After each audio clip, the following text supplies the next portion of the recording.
Don't get your feelings hurt. Read this.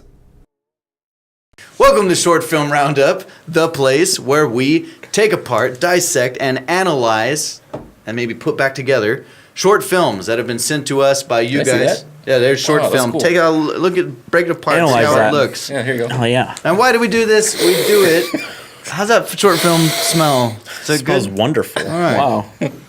And the reason we do this is so that we can all become better filmmakers. That's right. Since we started Short Film Roundup a very, very long time ago, Yeah. 8 months ago. we've been reviewing 3 short films every week, and it's probably the most valuable filmmaking experience I've ever had. And and our outside of hope is- actually making a movie. Yeah. Well, I mean, it's added so much to that, and we're hoping it'll be the same for you guys as well. Yeah, Which is absolutely. why we do it. Now, we have the added complication of being cursed by a demon, Sure. where we're stuck in this place, and it's the only thing we have to do. So that's the other reason why we do it, is there's just nothing else to do. Yeah. It's just kind of all we Might as well go all the way in, right? It's all we have to hang on to now. The Short Film Roundup community is our only connection to the outside world. So we have a movie today from a repeat offender. Repeat Is that right? offender, probably. His name Is he our most prolific repeat offender? Has anyone offended as many times as Cooper? So his 4th time, right? I believe so. I believe he's submitted us the This is most at least films 4. that he's personally written and directed. Yeah. So go Cooper. Our film for today is not being delivered to us by payment mail. What is that supposed to mean? It's not. Okay. We already know about it because What's it called? It's called It's Not, Everything's Not Okay. Okay. And it's by Cooper Neidecker, as we said. All right, find the link below. Let's watch it and come on back now. You hear? You forgot that hit. Come on back now. You hear?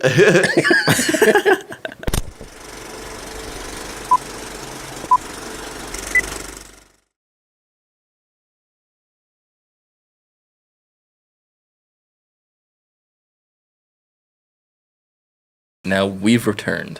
Oh, we have? Hey. Hey, man. Now we are ready to talk about this movie. Now we are. Let's do it. Let's do Everything's Not Okay by Coops.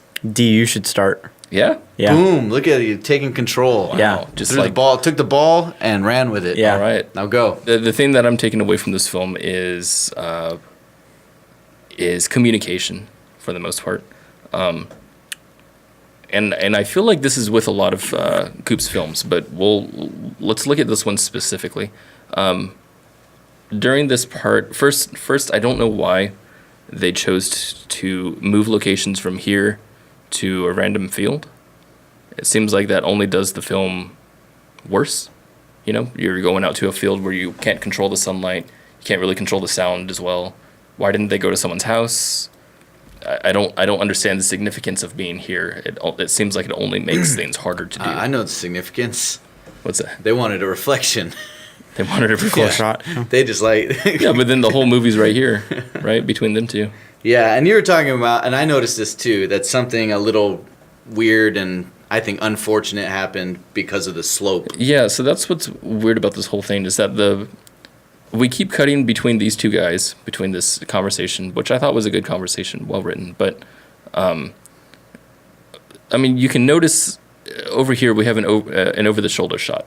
And this is not over the shoulder. This is... Across the elbow. Yeah, across the elbow. You can tell that the guy that we're looking from is much taller, at least is on higher ground somehow. He must win because he has the high ground. So... Star Wars. So it feels like this guy is like a lower platform. You know, we talk about that in filmmaking, how putting someone higher and putting someone lower alters their personality. It alters how you see them, right? You see this person as a big person because they're up here, a small person because they're down here. And this guy is also framed as if he's taller. And I'm not sure what the reason is for all these things. Right. So the visuals seem to suggest that he holds more power in this conversation, where in actuality in the story, he's the more vulnerable of the two. Yeah. And then we come back to him every now and then, and we're looking. I don't know. The camera keeps changing position. This is a whole nother, so now we're back to the diminished guy. It just feels like you're on a hill. They are on a hill. And they didn't change it, and I'm not sure why. Yeah. Yeah, and if you're going to really lean into that thing, you might as well have the two characters swap places, because it makes more sense for Cooper's character here to be the empowered one. Yeah, for the two, if you have to have one. That was a weird shot too. Let's go back on that. The camera follows him as he comes down and picks up a stick. Why? I thought he was going for a rock, and I was assuming he was going to throw it into the pond. But yeah, I don't quite get there's just another non-motivated thing. There's focus there, for no reason is what it seems like. Yeah. Films are all about control. About what you show people what you want. Why have it in the frame if it doesn't mean anything? And I feel like there's a lot of unintentionality here. So for me, the pieces that are missing more here is just a bit more of an understanding of what the relationship is between these two. The way it unwound, I never had enough information until maybe closer to the end to understand what the riff is here. And without any kind of context, it just made me feel like they were both being very over dramatic for what we were being told. Yeah. Because I'm like, if they graduated high school recently and he went off to college, that means that they were away from each other for maybe 6 months, maybe a year. Oh, I didn't think about that. It couldn't be that long. So how long? Did they ever say how long they've been in college? Or how long that guy's been in college? Well, he said that this character here said that it had been a few months. Is that what they said? Yeah, he said the past few months here have been crazy. Oh, yeah. That's what he said. Yeah. So without any kind of evidence to show why this guy's life is spiraling out of control, why he's so depressed, I mean, I don't know if has things to genuinely be depressed or upset about, or is he a drama freak that's blowing everything out of proportion? Yeah. We don't know that at this point, and so He's talking mostly about, I think all the motivations for his suicidal tendencies are delivered through his exposition here, and just him talking like, "Oh, my friends are gone. I'm in real estate, but it's going nowhere, and I have no life." But I think that the intention was for you to hear that info and be like, "Oh, either one, that's enough to justify his actions, or two, to infer a deeper character context." I definitely think it was meant to infer some. But I think it was just a little bit of a leap to make. Yeah, for the suicide? Through the execution of it, at least. Yeah, so for me, when we saw him go to get the cord and do the suicide thing, it made sense to me that he was suicidal. It didn't make sense that he was going to kill himself right then and there. Yeah. That seemed almost completely unmotivated. Especially when we read the note during that part. Where the note says, "This isn't because of our argument yesterday. I've just accepted that my life ended." It's like it is because of the argument. Yeah, I'm like, it's literally because of the argument. Maybe that was intentional.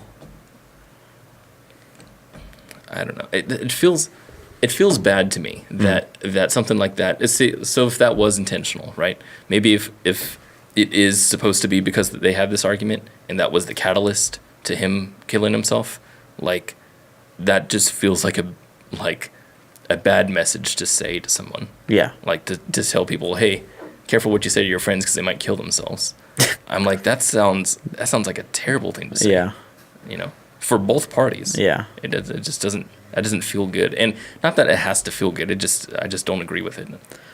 Well, and then it's kind of absurd that I get like, oh, can you make my body not so apparent so that way my parents don't have to see a graphic sight? But then to say, don't just cover my body, but take it out to the fields and bury me and get rid of my body. It's a big request. Yeah, that's like No, like, he's isn't a that felon illegal? now. Yeah, that's No, just straight up illegal. See, now I thought he was. I was thinking on just like completely other weird thought where he's like take me out to a field, and I'm like, oh, okay, he's saying take me out to a field because he wants to like get back at this guy, and he knows he's gonna get caught or something like that. And like, Whoa. yeah, right. That's where my mind went. It's a setup. Yeah. Jeez. But then I'm like, but then I was thinking if it was that, then I'm like, why would he wait till his death to do that? And that leaves a lot of chance. That's a lot of chance. Yeah. That's kind of funny. And also, I didn't buy that these guys were super good friends. You know? Yeah, they just seemed like distant acquaintances. Had, close. Like they had any shared context. Right. Yeah. And so when he said, put my body here, I was like, this guy's not going to do that. He's plus the initial reaction of the guy coming to pick him up. Yeah. And he gets in the car. His reaction is like, I have no idea what to say to this guy or where to go. He's just like, okay, wow, here we are together. What are you talking about? Do something. Oh, that first part. That was weird dialogue. It was acted in such a way that they like barely knew each other at all, almost like a blind date. Right. Yeah. Like it had a blind date feel to me. Well, to me, it felt like it was. It did feel a little bit like that, but it felt more like alienated friends that are not synced anymore. That they've just been away for so long. Well, that's obviously what he wanted. So but good. But now what I got. But see, I love that idea of having like two estranged friends come together. Yeah. But here it doesn't necessarily feel like I wish I would have seen a little bit more or any kind of inkling that like maybe they reference a joke together that lets them know like, oh, these guys were maybe really close in the past. Yeah. But having it play out the way it does, it just feels like they're just kind of like acquaintances. It does that feel are just that way. kind of hanging out to just like catch up. Yeah. And if they are estranged best friends, then they're very estranged, which makes me feel like what happened? Why does he want to help him hide his body? Yeah. Right? Like if they're that estranged, he's just gonna be like, That's what I was saying. call the cops. Right? Yeah, he would just right? call the cops or something. Whereas if they had been built up as being very close, and then we had this bit about, I want you to hide my body, now you have that moral dilemma. I know I'm not supposed to do that, but he's my best friend. It's his last dying wish. I owe this to him. That would have been much more interesting if we felt that, but I didn't. Yeah. We've talked about this kind of thing before, and I'm not sure who. Oh, it was the drug dealer movie. What was that? Oh. You remember? You guys remember? I know what you're talking about. What is it called?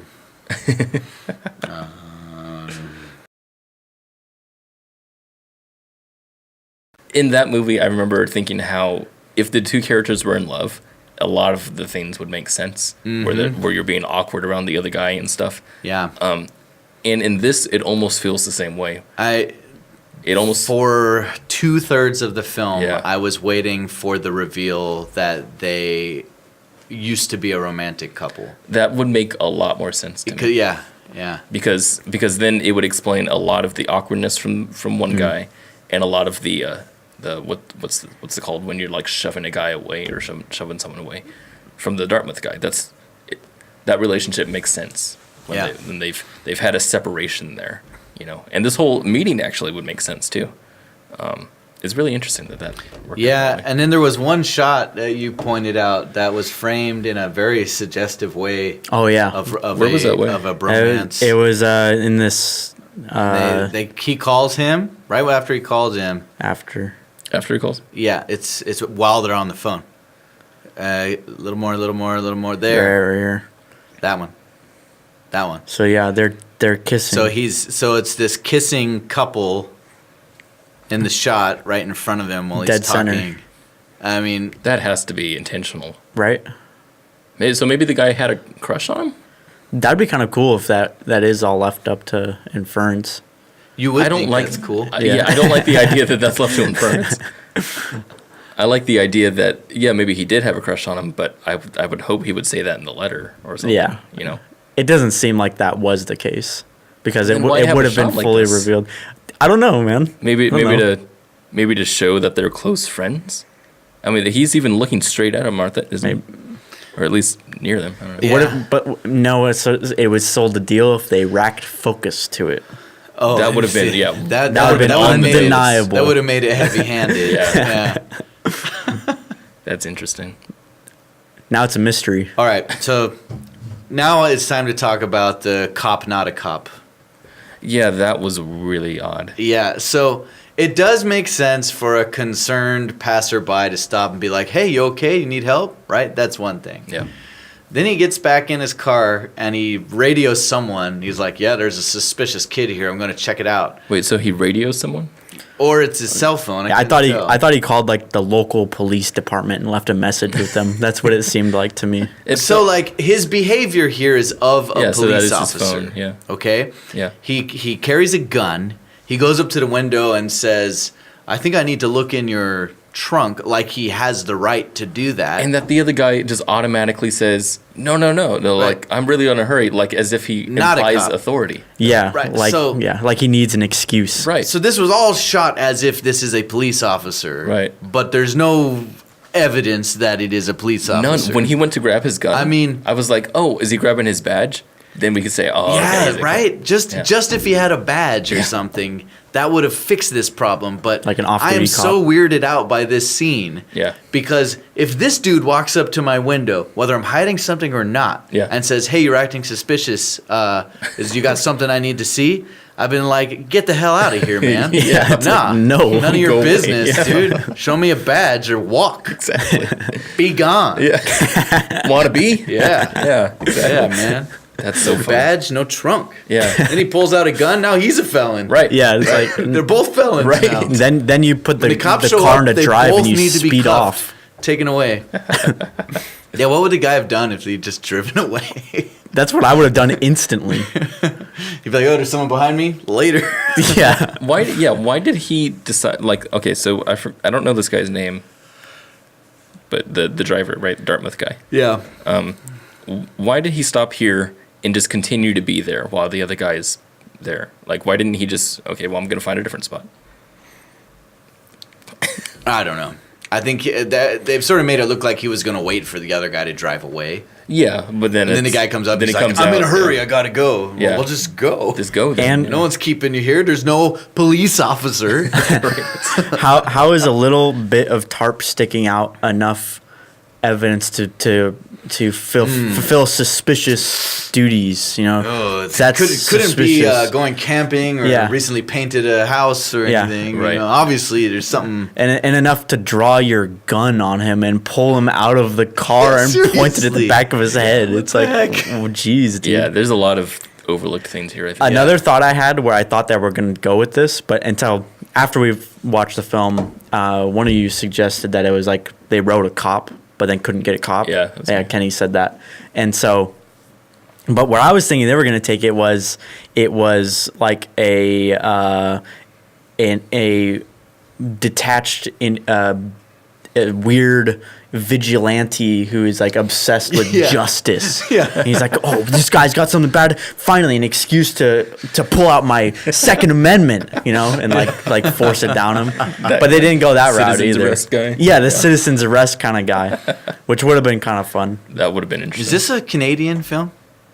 Is it? I seem to remember. Oh yeah, maybe it is. I think Cooper's from Canada. Nah, you don't got the Second Amendment. No Second Amendment rights in Canada. You probably can't even own that. That gun's fake. They're driving Fords. Wait, you're almost Deadpool. you can almost see it. Deadpool. License plate. Don't look at that. Oh, Kansas. All right, Okay, guns we're are on. America. We're Guns on for guns. in. Guns. Pro guns. Stroke from Roundup goes political. Pro guns. Hey, it just depends what country we're in, you know?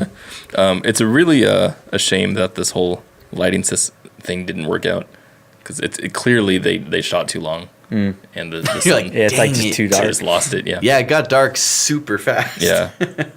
He just came out of the car and then boom, it's nighttime. That's because they were waiting for the guy with the police uniform to show up. He didn't come. So they're like, who has a gun? I'll call my Uncle Nick.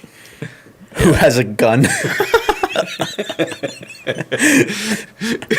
This is actually really good lighting though. That part's That cool. looks nice. That's the Yeah. headlights from the car, I think. Yeah. It looks awesome. Yeah. And this performance is great. Yeah. I Yeah. thought he did great in this scene. That's the other thing is I think that this movie is as much as we just criticized a lot of it, I think it's a big step up compared to his other films. Yeah, so I mean we can tell there's a story happening. Yeah, and in some of the other films that we saw from the same director were I actually like the Purple Rock one better. Oh yeah, did you? Yeah, we're trying to put puzzle pieces together, and we're like, okay, you're giving us pieces, but I'm not sure if you're giving us the right pieces. This one's very much a textbook story. Right. Yeah. There's definitely a story here. Yep. Weird decisions, I would say.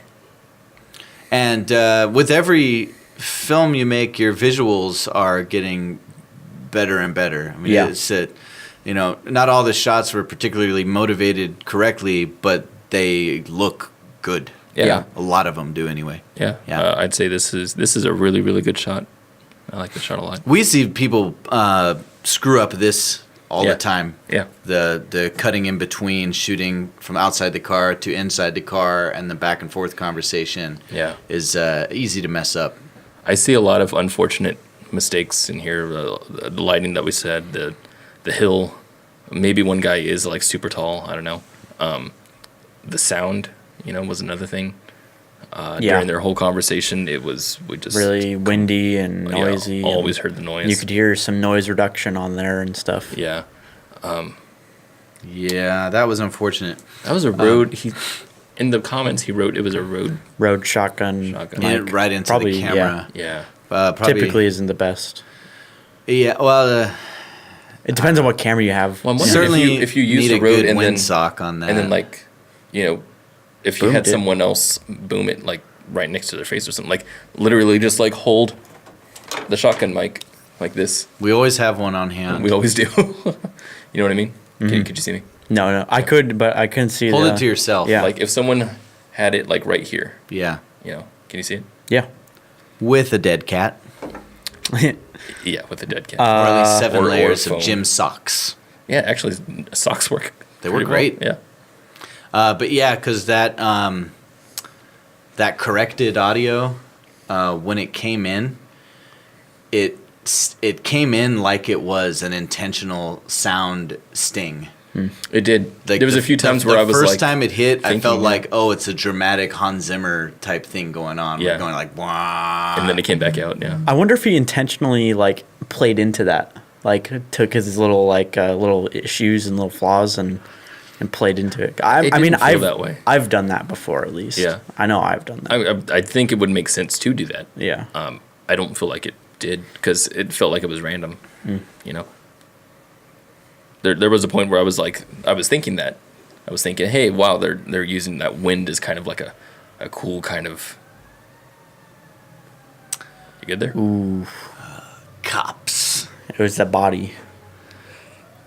You hit a body? Yeah, my friend asked me to after he killed himself. Interesting. It's hilarious. It's inconsiderate. Oh, and funny. It was very funny. Yeah. Very joke's funny. on you, right? Yes, I was like, Egg on your good face. one, man. Good one. It's a bad section. That's coming out. Huh? That's coming out. Oh. I'm editing that out. Gross. Suicide is funny. Not only that, but we made fun Oh, of the sorry. film and suicide at the same time. Zing. That's a zinger. Okay. I'm going to throw out a question to the round table. What are condensed points that Cooper can utilize to make his next film more successful? Yeah. Or from an artistic point of view, Yeah. or a filmmaker's point of view. Well, it's hard to completely answer that without the knowledge of what the intent was. However, I can guess some of the intent.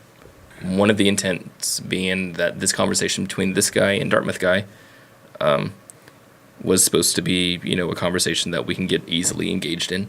I thought the filming, on the right side of the line was perfect. That didn't break anything. That was not nice. hop that line. Yeah. Stay behind that line. But the framing was a weird choice. Yes. We kept making this guy shorter, and it didn't seem to do anything for the symbolism or for the. Yeah. He's very tall. Yeah, it felt very awkward, and it's supposed to feel awkward on the other character. I like through both the story. these guys' hair a lot. I do too. I think they both have awesome hair. Yeah. I'm a hair guy. I never noticed. I would also say that, assuming that you did write the script for a cop at the end, that you should definitely, if you can't acquire what you originally wrote, then you should rewrite for what you do have. Yeah. And justify why he was doing what he was doing, because I felt like the dude literally came out of nowhere and acted like an insane person for no reason. It raised way more questions than it answered. Yeah. And buy one of these or one of these and do your audio externally as opposed to internally. This is the Zoom H1, which is $99. It doesn't have XLR. They're one of our sponsors. But it's still good. You can plug your Rode mic right into it. I've done it a million times. It sounds good. Or this is actually even cheaper, and it has XLR if you buy it used. Cheaper? I got this for under $100. Really? Yeah, used. Oh, because it's used. Used. Yeah. Yeah. I like how you said cheaper, and then you had to think. Yeah, I was like, was it? Under I was like, 100? was it? It was under 100. Yeah, cheaper. But then if you have an XLR microphone, if not, then just get this, and I think that'll help a lot. And boom. Yeah. Well, it'll let you get your mics closer to your subject too. Yes. Yeah. Yeah. And record in WAV. Yeah. WAV. WAV. Wave. What else?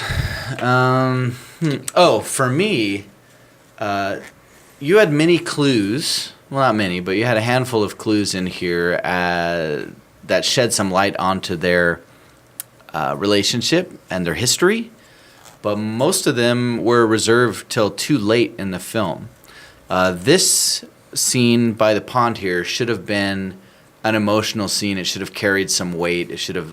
I would have hoped that we would have identified with one of these two guys, if not both. And the problem is those clues hadn't been let out of the bag yet. So like the little penny that had the carved in best friends forever thing in it. Let's show that. We didn't get to see that. And I mean, that actually signifies a special kind of friendship, right? That means it's been since they were little kids, right? I mean, that's what I'm assuming that's a thing like kids would do, right? Is go get that. Now, if we had known about that before they have their conversation, I'm starting to get a better idea of what's going on here. Mm-hmm. Oh, and it would have made the conversation a little more emotionally resonant. Yes, exactly. Yeah. Exactly. That's a setup and payoff thing. Yes. Yeah, it took a long time for me to understand really what was happening. So, I want to throw out that I'm not sure if what the intent was again with the whole thing, and I can't guess what your main character was because I don't really feel like there was a main character here. Not all stories need main characters, and this I'm not saying that, but if I feel like if this did have like one character, we were focused on their mind, right, and focused on how they portrayed themselves throughout the film, I think it would have been interesting to build a much more personal relationship with one character, and so we see everything differently. You know what I mean? Yeah. If we had gotten to know Dartmouth Guy more. Right. So the story ends up ultimately going with him. Yeah. The consequences of the story end up on his shoulders. Yeah. And so I feel like it is his story. Yeah. The first act though doesn't seem. Yeah. It seems like he's more of a prop than than a person. Yeah. So yeah, he needed more. He needed more. I would use a tip. I've been wanting to give this tip for a while. Pro tip. I never have. Cue the music. It's I want to call it find your voice, right? And I say that in relation to books. When you're reading in books, I think we have talked about this before. When you're reading in books, you have a voice, what they call from the author, which is first person, third person limited, third person omniscient. Mm-hmm. I feel like those voices are still in movies, where we hop around from mind to mind, or it's all from one perspective. Yep. And this feels like third person omniscient, but at the same time limited, where we're inside of people's minds, but we don't get to feel what they're thinking. And so I don't think that's a good way to tell your story, if that is indeed your story, that you want to get inside people's minds. And I think this would have benefited from a single person's perspective as opposed to both. But we'll see. Actually, it was all three. It was even the cop guy at the end. We even got into his car with him. Yeah, we went with him. Yeah. I think it would have been way more dangerous. That's actually if it was with him. That's a very good point, D. I think that alone is maybe the biggest missing thing in this film. In here. Yeah. Yeah, because you would have been forced to develop one of the characters more just by taking a side with one of them. Yeah. Yeah. Yeah, that would make a big difference. Very cool. Questions? My first question is, tell us the truth about your cop. I want or not cop. Whatever he is. If he was a cop, does he I have want his story. Why doesn't he have a costume? What happened or there? A badge or something? Or reveal himself as a cop. Yeah. Okay. I want to give him a little bit of cred, a little bit of kudos to Coops, because I think in that part there where he had the phone and he talked to what I presume is another cop, it felt like he was talking to a buddy of his that happened to be a cop. I had to infer that, but I felt like that was at least tried. Did you think they're going for it, that he's not a cop? No, I felt like he was a cop. He is. That he's off duty and that he was calling into the station to one guy to get back up in case something goes wrong. Right. But that's a lot that I had to jump. And the unforgivable sin is him not revealing he's a cop to the guy. Right. Right? Right. Like, that's just, I mean, it Yeah. could have been that you don't have to have the badge, you don't have the costume. He could just say, I'm an off-duty cop. he's just That's all he say, would say, hey, I'm with the sheriff's department. What you got going on? I mean, and just like regular law shows that you have to show your badge if you don't have on a uniform, Yeah. that have your badge right here. He's just nose in your business jerk. Lunatic. Yeah. Second Amendment. Yeah. I'm horny for justice kind of guy. My question for you, Mr. Neidecker, is it's obvious that you had time restrictions here because there were some takes that we saw that looked like we didn't retake because maybe we had to shoot it all. That one with the night here, where it's suddenly night. Like you didn't go back for a second day, so you probably had a time restriction of some sort. So I want to know why you had those time restrictions, and I want to know what your intent was here, why you told this story this way. Why did you want to show both friends, doing this story? I'm also interested in why you were pulled towards telling a suicide story. We've had a handful of them on Short Film Roundup, and very recently we covered one. What was it called? The guy and the girl. Yeah. The long, Dead. Here Lies Joe. Here Lies Joe. Now, there was a film about that. suicide that contained no suicide. Mm-hmm. And yet, I felt like we got deeply into the suicidal mind. Like, Very much, in a really cool way. Yeah. I felt like that movie was more revealing about what suicide is and why we should all be aware of it than most films I see that tackle the topic. Yeah. It's actually a topic that many, many filmmakers are drawn to at some point in their progression, right? I've done it. Yep. Poorly. I'm writing one about it. I'm waiting till like my 20-year anniversary of filmmaking, holding my suicide movie back. For later. Yeah. Because it's cliche to do it when you're young. I'm going to wait till I'm Yeah, cliche. an old You're man. cliche, Taylor.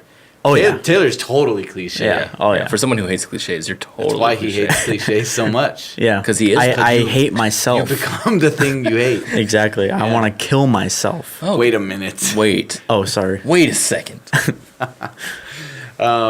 Yeah, so why did you want to tell a suicide story? Any specific drive or emotions related to the topic, or did it just seem like an interesting position to put your character in? Taylor. Ask a question. It's compulsory. You have to. What's your favorite kind of pizza? No, soup. What's your favorite soup? What's your favorite soup, Coop? I'm actually serious about that. What is your favorite topping on your pizza? And what film are you working on next? You got a new film coming out? Those two questions are very much related. They're linked. Yeah. They both matter. I don't have any super deep questions. I'm just curious about what you got in the works and about your pizza preferences, because these guys got the good questions. Here's another good question. Unless you had a whole bunch of movies in the can when you first found Short Film Roundup, you've been fairly prolific with your filmmaking, sir.